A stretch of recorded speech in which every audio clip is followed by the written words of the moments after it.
Shalom saudara. Salah satu arti dari Pentakosta ketiga adalah kebangkitan generasi Yeremia, yaitu anak-anak muda yang dipenuhi Roh Kudus, cinta mati-matian kepada Tuhan Yesus, tidak kompromi terhadap dosa, dan akan bergerak untuk memenangkan jiwa. Nah saudara, kebangkitan generasi Yeremia tidak hanya ditunggu secara pasif, tetapi harus dikerjakan secara aktif di komunitas lokal kita masing-masing. Ketimbang menunggu untuk sebuah ledakan besar, cara kerja kerajaan Allah itu dimulai dari benih yang kecil dan pelan-pelan akan bertumbuh. Tuhan Yesus memberikan kita sebuah perumpamaan dalam Matius 13 ayat 24-25 yang berkata, "Hal kerajaan sorga itu seumpama orang yang menaburkan benih yang baik di ladangnya. Tetapi pada waktu semua orang tidur, datanglah musuhnya menaburkan benih lalang di antara gandum itu, lalu pergi." Dari ayat ini, kita melihat cara kerja kerajaan Allah dan cara kerja iblis. Tuhan menabur benih yang baik dan itu akan bertumbuh. Tetapi iblis juga tidak tinggal diam. Iblis bekerja dengan menaburkan benih yang jahat yang diilustrasikan oleh lalang sebagai kontra dari benih yang baik yang diilustrasikan oleh gandum.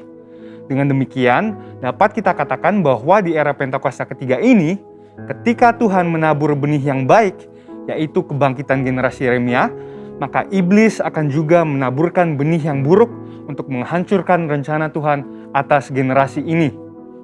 Berdasarkan lensa pemahaman Matius 13 ayat 24-25 terkait prinsip kerja si iblis, maka kita akan mengerti bahwa kalau hari-hari ini kita melihat iblis secara gencar menaburkan benih yang tidak baik kepada generasi muda, sehingga mengakibatkan anak-anak muda terjerumus dalam kehidupan yang berdosa atau yang sangat bertolak belakang dengan karakteristik generasi Yeremia, itu artinya iblis mengetahui bahwa Tuhan sedang mengerjakan sesuatu yang dahsyat. Tuhan sedang menabur benih yang baik, yakni kebangkitan generasi Yeremia.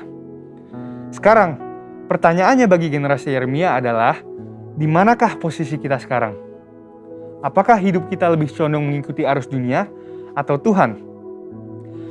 Arus dunia bisa berbicara mengenai budaya, norma, tren, dan ideal-ideal yang duniawi. Tapi sebagai orang percaya, kita diingatkan untuk memikirkan perkara-perkara yang di atas dan bukan yang di bumi. Seperti yang sering disampaikan oleh gembala sidang kita, perkara yang di bumi berbicara tentang hidup yang duniawi, yang dinyatakan dalam rupa perintah, peraturan, dan ajaran yang tidak membawa seseorang kepada pengenalan akan Kristus. Perkara yang di bumi juga berbicara tentang segala sesuatu yang berada dalam pikiran, perkataan, dan perbuatan yang merupakan sifat manusia lama sehingga bertentangan dengan kehendak Allah. Tetapi sesuai Roma 12 ayat 2, generasi Yeremia harus berubah oleh pembaharuan budi supaya dapat membedakan mana kehendak Allah yang baik dan yang berkenan kepadanya. Sebaliknya, kehidupan kita seharusnya ada di dalam Tuhan sepenuhnya. Ini berarti bahwa kita hidup mengikuti prinsip, ideal, dan standarnya Tuhan, dan bukan yang lain. Dengan kata lain, kita diminta untuk lebih lagi memikirkan perkara-perkara yang di atas. Dan juga seperti yang disampaikan oleh gembala sidang kita, memikirkan perkara-perkara yang di atas berarti bahwa kita harus menilai, mempertimbangkan, dan memikirkan segala sesuatu dari sudut pandang kekekalan dan sorga. Dan kita juga harus berpikir dan bertindak sesuai dengan pikiran dan tindakan Kristus. Jadi di manakah posisi hidup kalian sekarang dan apa yang kalian tunggu? Untuk itu ada dua langkah utama yang harus diambil oleh generasi Yeremia. Dan yang pertama adalah mengambil komitmen pribadi. Bangunlah kedalaman rohani.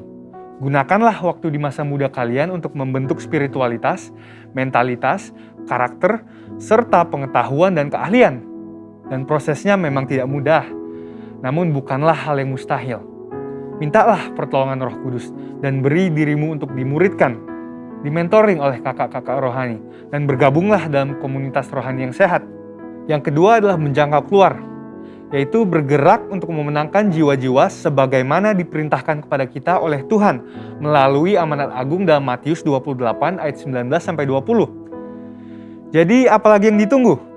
Jangan sampai yang ditunggu adalah kesiapan diri kita, sementara diri kita tidak melakukan apa-apa, tidak memiliki kerinduan untuk dipenuhi dengan Roh Kudus, tidak ada gairah untuk cinta mati-matian kepada Tuhan Yesus, dan belum rela untuk melepaskan kompromi dengan dosa yang tentunya menghasilkan kenikmatan bagi kedagingan. Hal ini dapat diumpamakan seperti kita berada di dalam mobil dan mengharapkan untuk tiba di tempat tujuan, tetapi tidak menghidupkan atau menjalankan mobil tersebut. Nubuatan telah disampaikan. Janji Tuhan tentang kebangkitan generasi Yeremia telah dinyatakan. Tetapi kitalah yang harus mengambil keputusan untuk bangkit dan untuk bergerak. Untuk itu, ini adalah saatnya untuk meresponi panggilan Tuhan dan untuk menggenapi rencananya atas generasi Yeremia dan atas umatnya. Saudara, untuk penjelasan lebih lengkapnya dari tim teologi kami, silahkan buka link yang ada di atas atau scan QR Code yang tersedia. Salam integritas dan Tuhan Yesus memberkati.